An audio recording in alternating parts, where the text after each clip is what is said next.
Terça-feira nós paramos quando falávamos que adulto também tem desidratação. Como é que é isso, doutor Cicinho? Bem, assim como a criança, o adulto também pode ter desidratação, porque o adulto também pode ter os efeitos, tá, das doenças que podem causar desidratação. E quais são as doenças? A principal doença que causa desidratação no adulto é a mesma da criança, é a infecção intestinal, isto é, a diarreia e o vômito. Esta é a principal causa de desidratação no adulto. Consequências de quê? A diarreia e vômito? Principalmente consequência à ingestão de alimentos contaminados. Tá? Então, a ingestão de alimentos contaminados, principalmente a maionese, tá, é que dão a infecção intestinal e que levam como consequência a uma desidratação.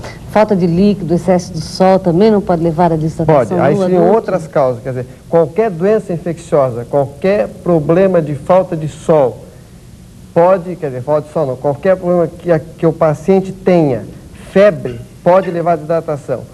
Qualquer doença infecciosa, com ou sem febre, também pode levar a desidratação. A falta de ingestão de líquido, tá? Pode também levar a desidratação. Essas são as principais causas no adulto da desidratação. Para o adulto, a água também deve ser fervida ou filtrada? Também deve ser fervida e filtrada. Tá. O tratamento para o adulto? Bom, o tratamento basicamente é água, mas o que acontece é que não é só a falta de líquido que ocorre, quer dizer, a falta de líquido é uma das coisas junto com as demais, como a febre, como o mal-estar, com a dor abdominal que a pessoa tem. Então, quer dizer, o tratamento é procurar um médico, para o médico identificar e tratar a desidratação e o que está junto com a desidratação que levou a isso.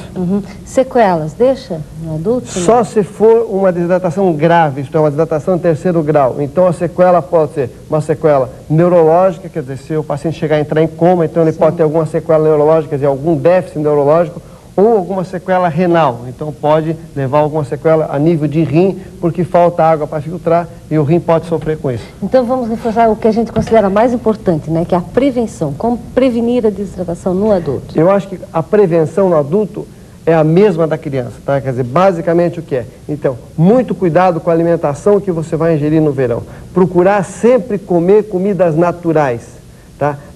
Todo tipo de comida que for enlatada, que tiver conservante, na dúvida é preferível não ingerir. Outra coisa, a exposição excessiva ao sol também deve ser cuidada, tá? Tanto a criança quanto o adulto sofrem os reflexos do sol. Existe uma doença chamada rabdomiólise, que é o excesso de exposição ao sol e que depois dá um quadro de vômito, de calafrio, de febre e que pode levar à desidratação, tá? Além disso, eu acho que a prevenção de doenças infecciosas e, principalmente, se você está sentindo alguma dificuldade, se o seu organismo está diferente, eu acho que você deve procurar sempre um médico para que ele possa orientar e que você não chegue num nível tão grande de infecção e que não tenha tantos problemas sérios e consequências sérias. Sim. Essas medidas de prevenção que o senhor acabou de falar são válidas também para a criança? Para a criança. E para a criança ainda eu gostaria de acrescentar o seguinte, que as mães no verão, primeiro, tá, fizesse uma dieta basicamente de líquidos, tá, que a água sempre fosse fervida, filtrada ou água mineral, que as crianças não recebessem alimentos que por acaso pudessem estragar, evitar esses alimentos que ficam enlatados e que às vezes ficam muito tempo fora da geladeira, nessas excursões, nesses piqueniques que o pessoal leva, às vezes, até iogurte e outros alimentos que podem fermentar e podem estragar.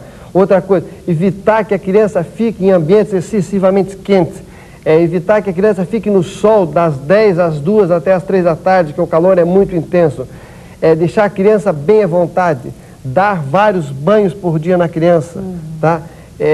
Procurar, se a criança tem algum tipo de doença, como febre, como vômito, como diarreia, eu acho que deve-se procurar sempre um médico. Por quê? Porque se você vai no início da doença, o tratamento é mais fácil, tá? As consequências são menos sérias do que ficar em casa.